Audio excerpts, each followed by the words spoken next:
Diberkatilah orang yang mereka tahu mereka perlu Tuhan. Berbahagialah orang yang miskin di hadapan Allah. Gak peduli seberapa kaya Anda, ayo kita tetap menempatkan diri sebagai orang yang miskin di hadapan Allah. Tapi di saat di hadapan Tuhan kita senantiasa kita merasa kita tidak mampu. Disitulah Tuhan pasti campur tangan. Di awal pembukaan GSJS Jakarta, saya berangkat ke sana, saya tidak dikenal siapapun, saya adalah seorang yang biasa-biasa aja dari kota Surabaya. Hati ini penuh dengan pertanyaan, bisa gak ya? Mampu gak ya? Hati ini penuh dengan pertanyaan seperti itu, benar. Dalam posisi itu, saya di posisi yang kalah. Saya berangkat ke kota Jakarta itu, saya cuma doa sama Tuhan, Tuhan, aku gak punya apa-apa, aku gak bisa apa-apa.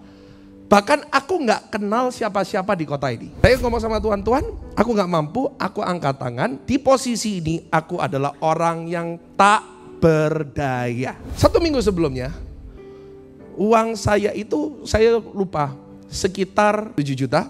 Beberapa hari kemudian saya cek, dari rekening saya kok tiba-tiba ada 307 juta. 307 juta. Dan Bapak Ibu harus tahu, hari itu saya cek mutasi dari siapa? Tidak ada mutasi. Setiap transferan pasti ada jejak mutasi. Betul? Benar ya? Nggak pernah ada ceritanya penambahan 10.000 aja ada mutasinya kok. Apalagi sampai tiap. Memang nggak ada mutasinya. Nggak tahu dari siapa. Tuhan campur tangan. Tuhan bekerja. Wow.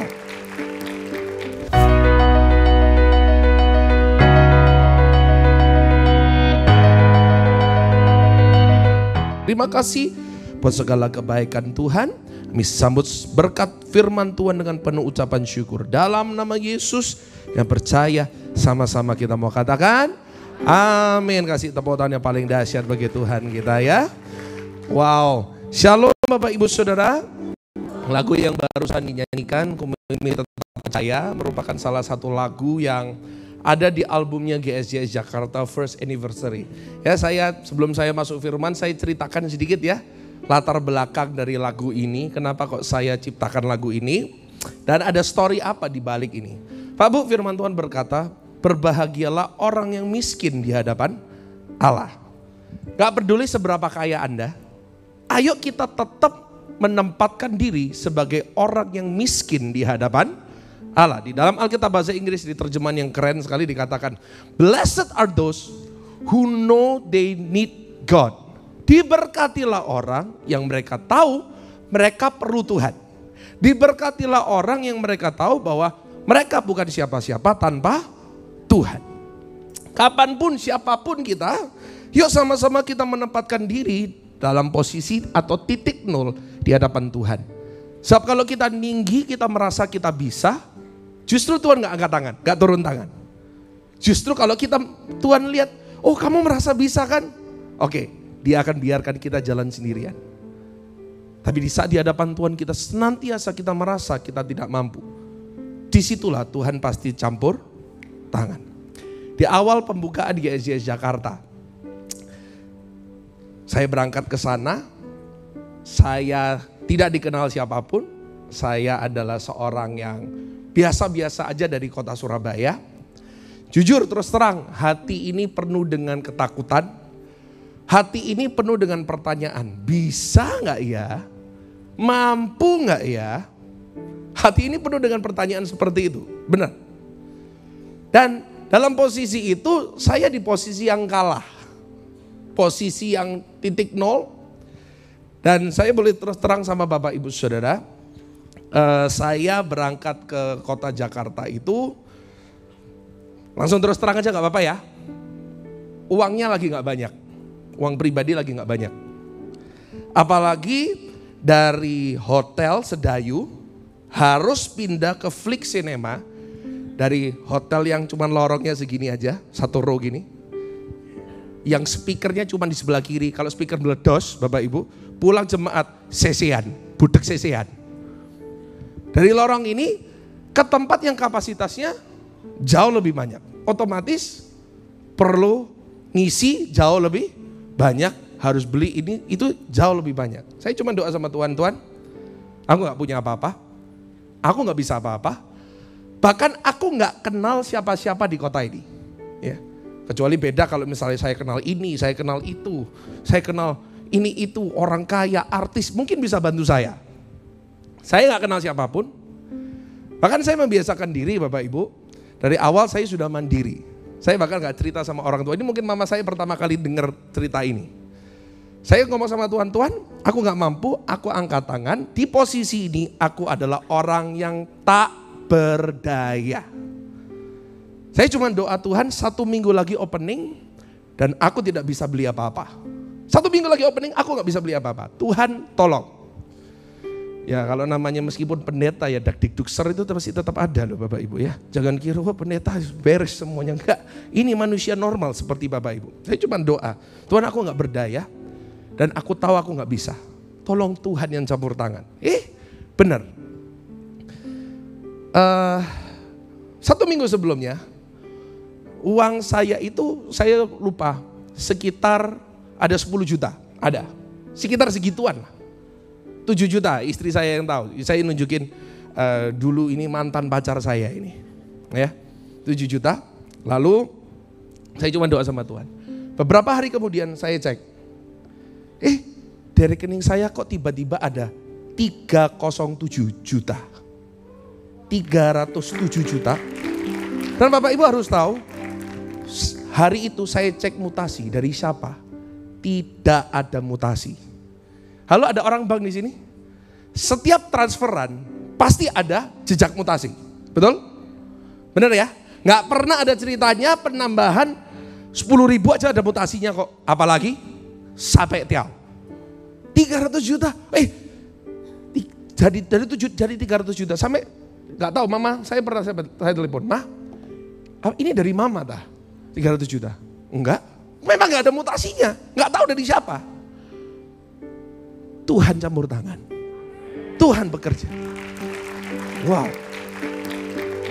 Dan itu menjadi kesaksian dan saya melihat Tuhan hebat di situ. Saya cuma ngomong gini, seandainya aku punya 300 juta di awal, cerita ini gak akan bisa menjadi kesaksian. Saya tidak akan mungkin mengalami Tuhan. Tapi puji Tuhan, saya gak punya uang. Puji Tuhan, saya gak berdaya. Justru di saat saya tidak berdaya, Tuhan campur tangan. Justru di saat saya tidak berdaya, Tuhan ikut campur dalam keadaan kita. Hari ini gak punya uang, bersyukur. Yang amin itu kelihatan siapa yang gak punya uang. Hari ini Anda tidak berdaya, Anda di dalam posisi yang tidak menguntungkan, bersyukur. Karena di saat Anda punya segalanya, kemungkinan besar Anda gak mengalami Tuhan. Tapi di saat Anda gak punya, Anda gak berdaya, Anda merendah. Tanganmu tersedia untuk orang yang tak tangannya tersedia bagi orang-orang yang tidak berdaya. Di situ kita pasti mengalami Tuhan dalam hidup kita. Amin. Jadi kalau Bapak Ibu next kita nyanyiin lagu ini lagi. Dan tanganmu tak sedia bagi orang berdaya. Saya selalu angkat tangan dan saya selalu katakan, saya punya banyak atau saya punya sedikit, saya selalu angkat tangan. Tuhan, itu saya. Siapapun saya hari ini, berapapun yang saya punya hari ini, saya tetap angkat tangan. Tuhan, aku tidak berdaya tanpa Tuhan. Karena di saat kita tidak berdaya, Tuhan pasti campur tangan. Yang percaya berikan tepuk tangan yang paling dahsyat bagi Tuhan kita ya. Sebab itu jangan khawatir, dalam kelemahan kita kuasa Tuhan menjadi sempurna. Puji Tuhan. Ayo kita sama-sama masuk firman Tuhan. Siap belajar firman Tuhan hari ini, amin. Buka sama-sama di Injil Yohanes 8 ayat 36. Injil Yohanes 8 ayat 36. Boleh dibantu multimedia? Ayo sama-sama kita mau baca. 1, 2, 3. Jadi apabila anak itu memerdekakan kamu, maka kamu pun benar-benar merdeka. Sama-sama merdeka. Apa itu kemerdekaan? Pertanyaan saya, apa itu kemerdekaan? What is freedom? Ada yang teriak, bebas. Ya saya tahu, merdeka sama bebas apa bedanya coba. Apa itu kemerdekaan? Banyak anak-anak muda di saat saya tanya, apa itu kemerdekaan? Mereka bilang gini, saya bisa melakukan apapun yang saya mau, dan kapanpun saya melakukannya, saya bisa. Saya kasih tahu ya, Melakukan apapun yang kita mau dan kapanpun, itu bukan orang merdeka. Itu orang barbar. Bahasa Jermannya sakarpe dewe. Itu namanya semau gue. Yes, Indonesia itu sudah merdeka. Tapi bukan berarti Indonesia sudah merdeka. Saya orang merdeka, saya orang Indonesia. Berarti saya ngapain boleh, kapanpun boleh. Coba nyetir terabas lampu merah. Apa nggak ditilang? Coba ada polisi di situ, coba ada garis lurus, coba menggok ke kiri, apa nggak ditilang? Indonesia sudah merdeka, tetap ada peraturan. Indonesia sudah merdeka, masih ada tata kromo. Bukan berarti Indonesia sudah merdeka lalu bebas melakukan apapun. Bukan. Jadi apa itu merdeka? Catat baik-baik. Merdeka adalah saya bisa untuk tidak melakukan di saat saya tidak menginginkannya. Sekali lagi. Merdeka adalah, saya akan jelaskan sebentar lagi. Merdeka adalah saya bisa untuk tidak melakukan di saat saya tidak ingin melakukannya. Rasul Paulus pernah mengatakan seperti ini. Aku tahu apa yang baik. Aku mau melakukan apa yang baik. Tapi aku gak bisa. Itu orang yang gak bebas. Tapi aku gak bisa. Justru yang jahat yang aku lakukan. Justru yang kebalikannya itu yang aku lakukan. Nah, itu bukan orang merdeka. Yang merdeka itu apa? Aku gak mau melakukan, aku bisa. Indonesia dulu dijajah. Kalau orang Indonesia, tentara Indonesia tidak mau bungkuk sama orang Jepang, diapain? Dihajar. Ini gak merdeka. Ya. Pak Bu, saya kenal orang-orang yang mereka punya uang miliaran, yang mereka punya uang, sudahlah uangnya gak ada serinya. Tapi mereka pergi Hong Kong aja gak pernah. Mereka pergi luar negeri aja mereka gak mau. Kenapa? Flight dari Surabaya ke Hong Kong, Jakarta ke Hong Kong, itu kurang lebih waktunya berapa jam? 4-5 jam. Dan mereka bilang gini, aku gak mau, mending aku di rumah. Kenapa? Kalau aku 4 jam di dalam pesawat, aku gemeter, gak bisa ngerokok. Mereka uang banyak, tapi mereka gak mau keluar negeri karena gak bisa lepas dari, aku mau nemani keluargaku. Tapi kalau 4 jam di dalam pesawat, aku lebih baik gak usah berangkat. Saya mau tanya, itu orang merdeka atau enggak? Dia bisa bilang, aku merdeka, aku melakukan apapun yang aku mau. Mungkin istrinya gak bisa kasih tahu dia. Aku merdeka, aku bebas. Tapi dia dibelenggu sama rokok. Gak bisa keluar negeri. Saya tahu orang-orang yang hidupnya, mereka maunya bebas dari ketakutan, bebas dari kekhawatiran, bebas dari dosa. Tapi seakan-akan mereka terbelenggu sama dosa. That's why hari ini, ya mungkin judul khotbahnya hari ini kurang populer. Tidak sesuai dengan yang Anda inginkan hari ini. Tapi dalam pandangan saya ini cukup penting. Saya hari ini akan berbicara tentang bebas dari dosa. Bebas dari apa? Catat baik-baik. Bebas dari dosa. Dosa itu sifatnya membelenggu. Kalau Anda terus dan menerus hidup di dalam dosa, Anda akan semakin susah untuk keluar. Dan saya kasih tahu, kalau ada Anda hari ini yang saya enggak hidup di dalam dosa, jangan coba-coba. Karena dosa itu sifatnya membelenggu.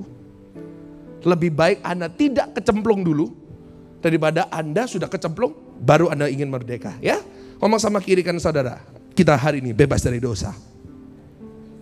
Kita hari ini merdeka dari dosa.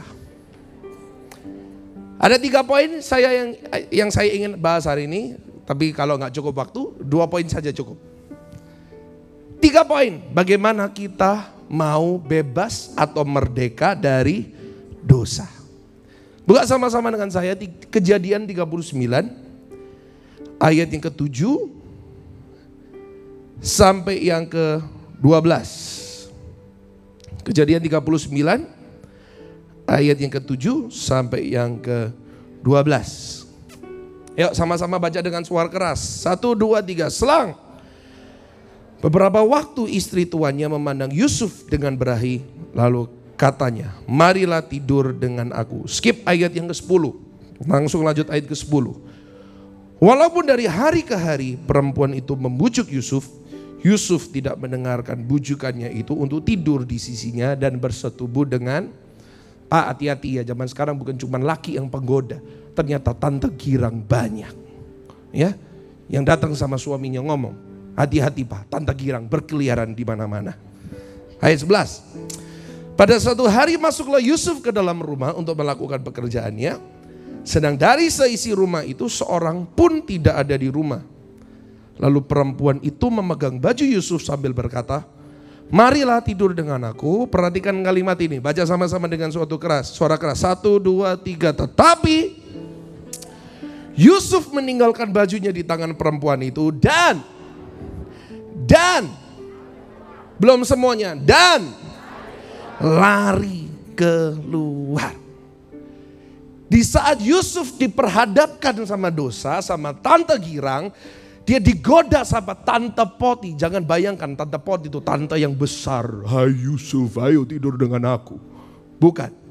Tante Poti itu istrinya penjabat yang pasti kinclong dan seksi. Apa yang dilakukan Yusuf? Di saat ada dosa di depan matanya, di saat ada godaan di depan matanya, apa yang dilakukan? Lari. Bahasa Jermannya Melayu. Ya, puji Tuhan saya bisa ngomong Melayu di kota ini, di Jakarta. Melayu, makanan apa itu? Nomor 1, kunci nomor 1 untuk Anda bisa bebas dari dosa dan tidak hidup di dalam dosa. Catat baik-baik. Lari alias apa? Mengetahui bahwa kita tidak kuat terhadap dosa. Tidak ada manusia yang kuat terhadap dosa. Ngomong sama kiri kanan saudara, jangan sok kuat. Ayo ngomong dong, jangan sok kuat. Yusuf itu laki tulen, ya. Jangan buat hoaks, oh ternyata Yusuf itu homo. Enggak. Yusuf itu laki-laki normal. Laki-laki normal. Seperti bapak-bapak yang ada di sini. Kelihatan ada wanita yang setelah telanjang. Gimana rasanya? Dalam nama Yesus aku tidak tertarik. Gak mungkin. Yusuf mengerti, aku ini laki normal. Dia ini perempuan normal. Kalau aku stay di sini terus, aku tetap di sini terus, aku tahu aku nggak mungkin kuat. Kalau aku di sini terus, aku nggak menghindar, aku nggak lari, aku pasti jatuh. Mungkin saat itu, saat Yusuf melihat hal itu, Potifar sudah telanjang, mungkin dia sudah tergerak, ya, dia sudah bangkit nafsunya. Tapi dia melakukan sesuatu yang sangat amat bijaksana, yang seharusnya kita tiru. Lihat ada dosa di depan mata, ngapain? Lari. Lihat dosa di depan mata, menghindar. Ada yang ngomong gini sama saya, Pak saya gak mungkin jatuh dalam dosa. Saya ini cinta Tuhan. Wih sombong banget jadi orang. Saya ini gak mungkin jatuh dalam dosa Pak. Saya ini dekat sama Tuhan. Bahkan setiap hari saya bahasa roh 25 jam. Wih, pendeta aja minder sama orang ini. Mungkin Anda pendoa, Anda bahkan pendeta, Anda majelis alias bukan manusia jelmaan iblis, jangan ya. Anda majelis boleh, Anda mau pelayanan boleh, bahkan Anda mau ngeroh sampai mungkin kaki Anda sudah melayang gak napak ke tanah. Mungkin Anda boleh rohani. Tapi siapapun Anda, saya ulangi sekali lagi poin saya yang sangat amat penting. Tidak ada manusia yang kuat terhadap dosa. Bahkan manusia yang sempurna. Adam dan Hawa, saya mau tanya, Adam dan Hawa manusia yang sempurna enggak? Mereka sempurna. Tuhan berkata, mereka akan kita ciptakan segambar dan serupa dengan kita. Artinya apa? Sempurna, tanpa cacat, tanpa dosa. Manusia yang sempurna seperti Adam dan Hawa bisa enggak jatuh di dalam dosa? Bisa. Ngomong sama kiri kanan, apalagi elu. Ya, Anda nggak peduli, saya nggak peduli Anda pendoa. Mungkin ngomong sama saya, Pak, saya selama hidup saya hidup kudus, nggak peduli. Nggak ada manusia yang kuat terhadap dosa. Sebab itu mulai hari ini Anda lihat dosa, bahkan hal-hal yang nyerempet-nyerempet terhadap dosa. Stop it dan jauhkan. Saya mau tanya hari ini, apa yang membuat Anda berdosa? Saya mau tanya, apa yang membuat Anda berdosa? Apakah TikTok? Instagram? Kalau TikTok dan Instagram membuat Anda berdosa, TikTok dan Instagram membuat Anda mengenali perselingkuhan. Kalau TikTok dan Instagram membuat Anda melihat hal-hal yang mestinya Anda tidak lihat, saya kasih tahu, delete aplikasinya. Yang setuju katakan Yang paling besar itu kelihatan siapa yang sering. I'm just kidding. Ya? Apa yang membuat Anda berdosa hari ini? Apakah perkumpulan Anda, teman-teman Anda? Teman-teman Anda yang membuat Anda mengenali perselingkuhan, karena teman-teman Anda diajarin, ayo bohongin suami Anda, bohongin istrimu. Apakah mereka yang membuat Anda berdosa, mereka yang mempengaruhi Anda? Saya kasih tahu, jauhi teman-temanmu. Pak, saya sungkan, lebih baik sungkan sama Tuhan daripada sungkan sama teman-teman Anda. Yang setuju katakan amin. Apa yang membuat Anda berdosa? Saya tahu ibu-ibu, kalau sudah kumpul ngapain bu? Bu, kalau sudah kadung ngumpul ibu-ibu paling suka ngapain? Enggak pak, cuman makan dan foto cantik. Ih munafik. Ngapain? Gosip. Apakah teman-teman Anda yang membuat bibir Anda berdosa? Tinggalkan. Saya tahu ibu-ibu kalau kumpul, ada beberapa yang suka ngerasanin suaminya. Kamu tahu nggak? Tahu apa? Suamiku itu panggungnya panuan. Kalau mereka yang menyebabkan Anda berdosa, tinggalkan jauh-jauh. Saya tahu ada pekerjaan-pekerjaan tertentu. Ya. Saya diceritain, apalagi saya di Jakarta. Dunia pekerjaan adalah dunia yang gelap. Ya. Ada profesi-profesi tertentu, kalau Anda tidak ikut-ikutan di dalam dosa, Anda gak dapat gangtau. Ada banyak yang pengakuan sama saya, Pak, kalau bos besar datang, saya gak nemenin main perempuan, saya gak ikut main di alkohol, saya gak ikut di night club, saya gak ikut di kamar hotel. Pak, saya gak mungkin dapat gangtau. Saya gak mungkin dapat cuan Pak.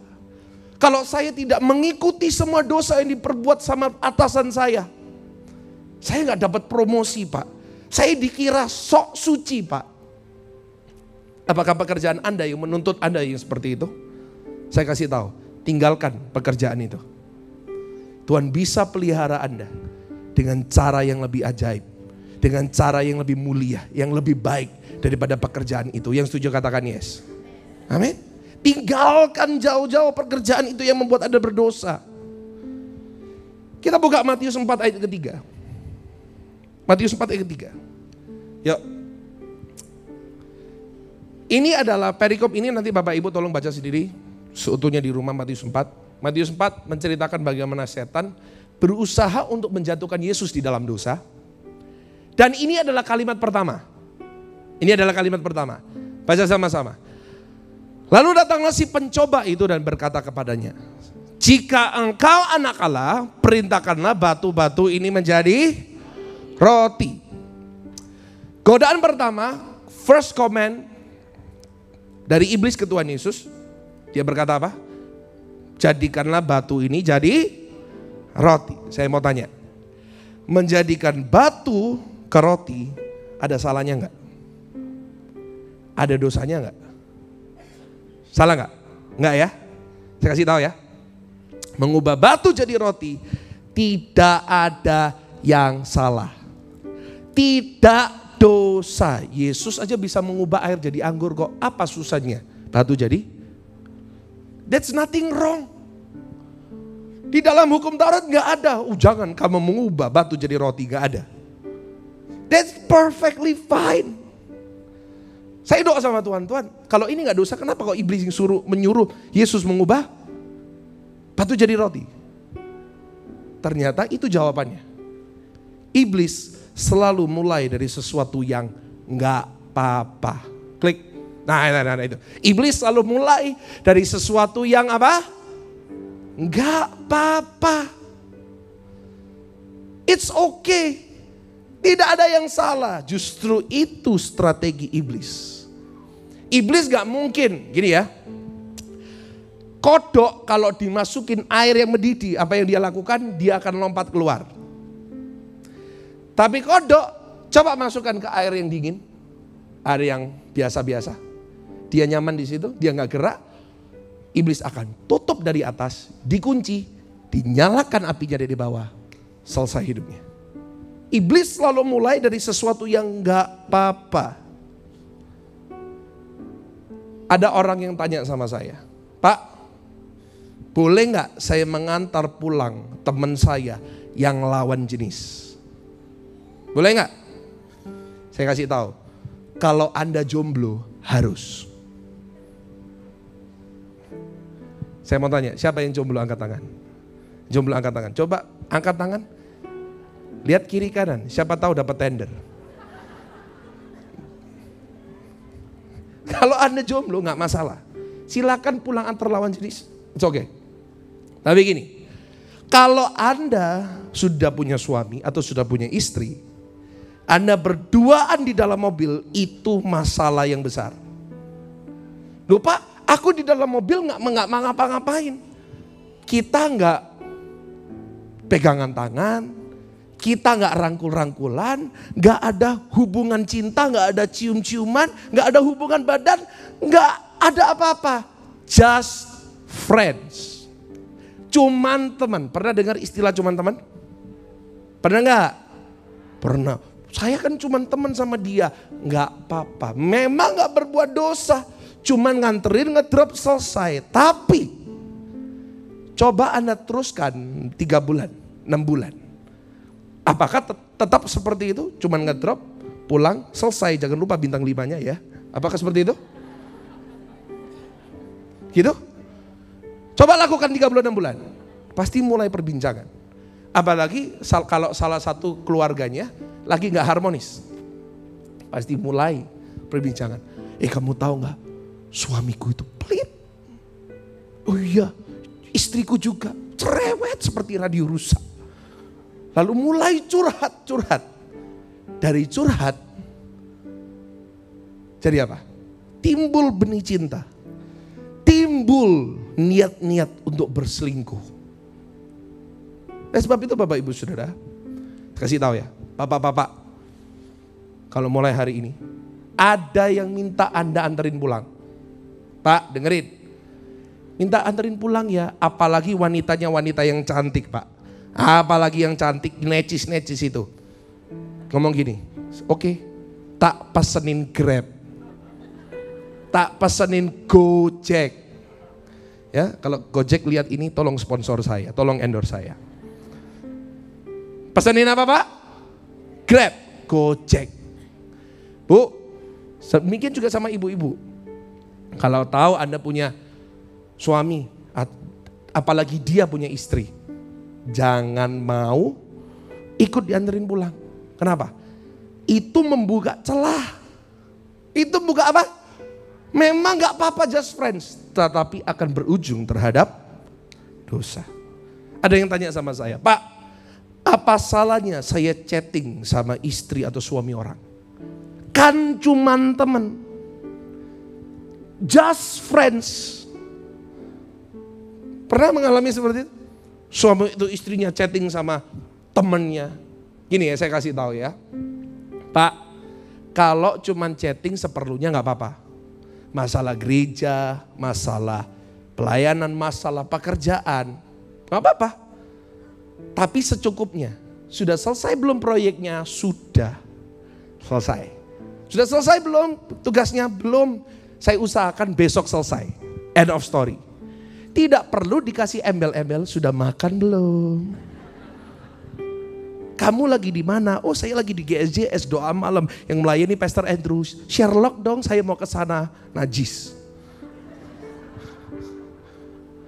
Gak usah dikasih embel-embel. Ya, lagi di mana kamu sudah makan belum? Pak, next time ada perempuan yang ngechat ada yang aneh-aneh. Kamu lagi di mana? Sudah makan belum? Jawab, najis. Jawab apa, Pak? Jangan pura-pura nggak dengar, Pak. Jawab apa? Najis. Bu, kalau ada next time ada laki-laki yang genit-genit sama Anda. Kamu lagi di mana? Sudah makan belum? Jawab, jijik. Jawab apa, Bu? Jijik, ya. Next time saya kesini jangan pura-pura lupa. Memang gak ada yang salah tentang just friends.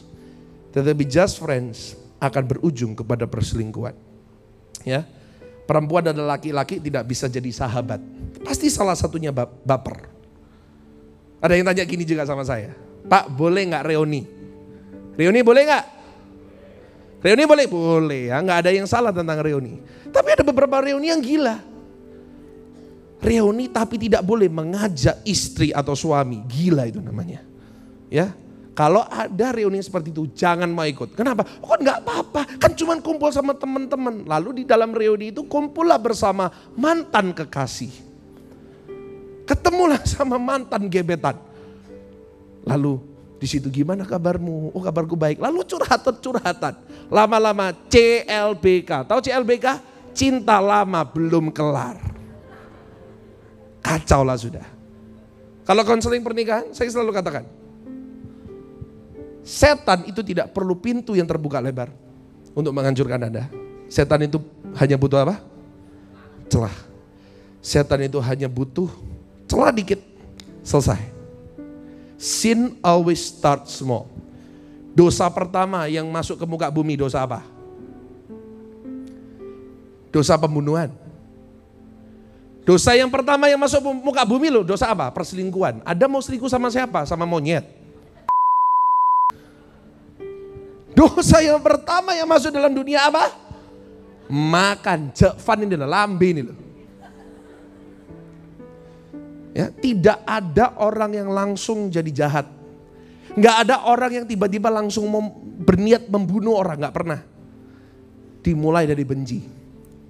Ya, dimulai dari benci yang dipendam, benci yang disimpan, dia nggak mau mengampuni, lama-lama timbulan niat untuk membunuh orang lain. Dari mana? Kan nggak apa-apa, Pak. Yang penting saya nggak melakukan apa-apa. Memang awalnya nggak apa-apa, tapi lama-lama itu akan berujung kepada dosa. Gak mungkin ada orang yang langsung berselingkuh, itu gak mungkin. Gak ada ceritanya pasangan suami istri yang baik-baik langsung berselingkuh. Mulai dari micro cheating atau selingkuh tipis-tipis, itu tadi. Gimana kabarmu? Kamu di mana? Sherlock dong. Ya, mulai dari situ berujung kepada perselingkuhan. Anak-anak muda nggak ada yang langsung jadi rusak. Dari anak Anda baik-baik, ada ngomong gini sama saya, Pak dulu anak saya baik-baik, kenapa kok sekarang jadi kacau? Saya mau tanya, apakah langsung seperti itu? Nggak mungkin. Pasti ada dosa yang dibiarkan, ada dosa yang tidak ditegur. Ada yang tanya gini sama saya, Pak memang saya nggak boleh ya masuk ke night club? Boleh nggak? Saya di dalam night club itu saya nggak ngapain, cuman duduk diam dengerin musik, pesen Coca-Cola. Dosa nggak? Nggak dosa. Memang nggak dosa. Awalnya nggak dosa. Tapi coba lakukan 3 bulan, 6 bulan, 1 tahun. Tiap hari di dalam night club, lihat teman-teman nge-vape, ngerokok, main perempuan, alkohol, lama-lama kan juga pingin. Jadi awalnya dosa nggak? Nggak dosa. Tetapi berujung kepada dosa. Dosa itu selalu dimulai kecil. Ya. That's why bapak-bapak yang ada di sini, Pak dengerin ya. Bersyukurlah punya istri yang curigaan. Susah aminnya ya Pak ya. Bu, bersyukurlah punya suami yang protektif. Bersyukurlah Pak punya istri yang ada telat pulang 1 menit aja sudah ditanyain, Pak lu dari mana? Bersyukurlah. Kenapa? Dosa itu mulai dari hal-hal yang kecil. Sebab itu Pak, saya mau tanya, istri sudah tahu passwordnya belum? Password HP sudah tahu belum? Bu, suami sudah tahu password HP belum? Ada yang nggak tahu? Ayo, saya memegang otoritas tertinggi sekarang ya. Ayo, kasihkan, yuk. Saya pendetanya kok. Suka-suka gue dong. Ayo sekarang Pak, kasihkan HP-nya ke istri, kasih tahu passwordnya sekarang. Di rumah jangan diganti. Bersyukurlah. Dan anak-anak muda, saya katakan kepada anak-anak muda, bersyukurlah punya orang tua yang disiplin Anda. Bersyukurlah mempunyai orang tua yang Anda salah, Anda ditegur. Bersyukurlah mempunyai orang tua yang kalau Anda menyimpang, mereka disiplin Anda. Kalau enggak, anak-anak muda, kalau Anda tidak punya orang tua yang disiplin Anda, kemungkinan hari ini Anda sudah di dalam penjara. Ya, karena dosa itu dimulai dari kecil, yang dibiarkan, nggak dikasih tahu, dibiarkan. Zaman sekarang Pak, bukan zamannya lagi saya kasih tahu anak-anak saya hanya perlu menyayangi mereka. Itu sesat namanya ya, jangan didengerin. Itu namanya Google Parenting. Jangan mau didengerin semuanya kayak gitu itu. Hari ini yuk lakukan. Anak bermasalah, tegur gak apa-apa. Kasih tahu bahwa mereka salah. Kenapa? Kalau kita tidak punya, gak mau disiplin mereka, bisa jadi berapa tahun dari sekarang mereka ada di dalam penjara. Nomor 1, bagaimana kita bebas dari dosa? Lakukan apa yang Yesus lakukan. Ngapain? Lihat ada dosa di depan mata, saya lari Pak, tetapi saya lari menghampiri dia. Hai. Gitu? Enggak. Lihat ada dosa di depan mata, lari menghindar. Amin. Dosa itu selalu dimulai dari kecil. Dosa itu enggak mau langsung mendadak, ayo berselingkuh, enggak. Dari kecil-kecil dulu. Kalau Anda tahu ini kecil yang akan berujung kepada dosa, lakukan apa yang Yesus lakukan. Ngapain? Lari. Yang setuju katakan amin. Ya, saya punya berapa menit lagi ini? Oke, sebentar lagi. Poin yang terakhir ya. Stay with me. 10 menit terakhir saya akan selesaikan. Pak, bagaimana saya bisa merdeka? Yang kedua, Injil Yohanes 8 ayat 32. Klik. Oke, sama-sama kita baca ya. 1, 2, 3. Dan kamu akan mengetahui kebenaran, dan kebenaran itu akan memerdekakan kamu. Jadi yang memerdekakan kita adalah apa? Kebenaran. Kalau ada kebenaran, ada kebohongan. Betul ya? Ada yang benar, ada yang bohong. Yang memerdekakan kita yang mana? Kebenaran.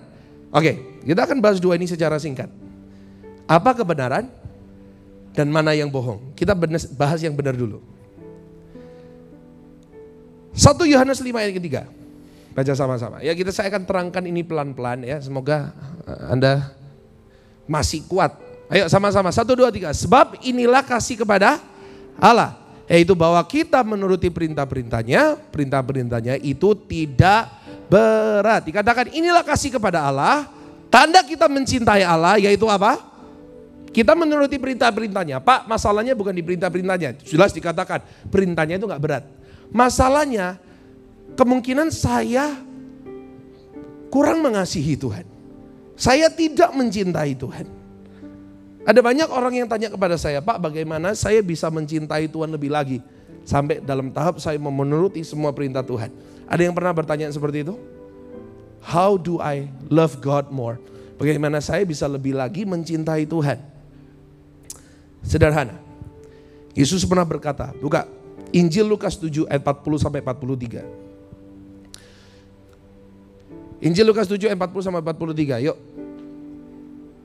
Yuk baca sama-sama ya supaya gak ngantuk ya. 1, 2, 3. Lalu Yesus berkata kepadanya, Simon, ada yang hendak kukatakan kepadamu. Saud Simon, katakanlah guru. Ada 2 orang yang berhutang kepada seorang pelepas uang. Yang seorang berhutang berapa? 500 dinar. Yang lain 50. Karena mereka tidak sanggup membayar, maka ia menghapuskan hutang kedua orang itu. Siapakah di antara mereka yang akan terlebih mengasihi dia? Klik. Jawab Simon, aku kira dia yang paling banyak dihapuskan hutangnya. Kata Yesus kepadanya, betul pendapatmu itu. Jadi ada 2 orang di sini. Ada yang hutang 500 dinar, ada yang hutang 50 dinar. Karena mereka berdua tidak bisa membayar hutangnya, Tuannya berkata, oke, aku mengampuni semua hutang itu. Aku melunasi semua hutang itu. Lalu Yesus bertanya, siapa yang terlebih mencintai dia? Yang mana? Yang? Ya jelas. Yang 500. Saya balikan pertanyaan ini kepada Anda hari ini. Ada yang hutang 50, ada yang hutang 500. Anda yang mana? Saya mau tanya, Anda yang mana? Anda yang 50 atau ada yang 500? Ada yang ngomong gini, Pak, saya 50, bahkan gak sampai. Saya cuma 10, kenapa? Selama hidup saya hidup suci. Itu orang Farisi ya, kedengaran seperti orang Farisi ya. Makanya orang Farisi munafik semuanya. Makanya orang Farisi merasa dirinya benar. Lihat ada Yesus, mereka gak datang kepada Yesus. Mereka merasa mereka tidak butuh Tuhan Yesus. Yesus diapain? Disalibkan. Saya mau tanya, saya kembalikan pertanyaan ini kepada Anda. Ada yang hutang 50 sama hutang 500, Anda berapa? Anda berapa? Tergantung dari kesadaran diri masing-masing. Betul ya? Kalau Anda tanya saya 50 500, saya jawab, saya bukan 500. Hutang saya sama Tuhan mungkin 1 triliun. Satu hutang yang saya tidak akan pernah bisa bayar. Satu hutang yang saya tidak akan pernah bisa lunasi. Ya, kita harus senantiasa hidup dengan kesadaran itu. Bahkan Rasul Paulus pernah berkata di salah satu suratnya, dari antara semua orang yang berbuat dosa, aku yang paling banyak berbuat dosa. Dari antara semua orang yang berdosa dikatakan, I am the chief of sinners. Artinya apa? Dari semua orang dosa, aku adalah pemimpinnya orang berdosa. Aku ini loh leadernya orang berdosa. Dia hidup dengan kesadaran itu. Ya. Dan dia juga sadari bahwa apa? Yes, hutangku banyak sama Tuhan. Dan aku tahu satu hal, bahwa semua hutang itu sudah dilunasi. Paulus hidup dengan dua keyakinan ini. Hutangku yes banyak, aku gak layak, aku gak pantas. Aku ini bapak segala dusta, aku bapak pendosa. Tapi aku juga yakin dan percaya semuanya itu sudah dihutangin. Paulus adalah orang yang paling menyadari dua kebenaran ini. It's not a question. Tidak sebuah pertanyaan bahwa dia menulis sebagian besar dari perjanjian baru. Kenapa? Dia menyadari dia gak layak. Dan dia juga tahu semua dosanya sudah diampuni. Pak Bu, saya mau katakan kepada Anda ya. Pulang dari tempat ini dengan dua kesadaran ini. Setiap hari dalam hidup Anda, hiduplah dengan kedua kesadaran ini. Apa? Sadarlah bahwa hutangmu banyak sama Tuhan. Hutang yang tidak pernah bisa dilunasin oleh apapun. Dan hiduplah dengan kesadaran, aku tahu semuanya sudah lunas di atas kayu salib.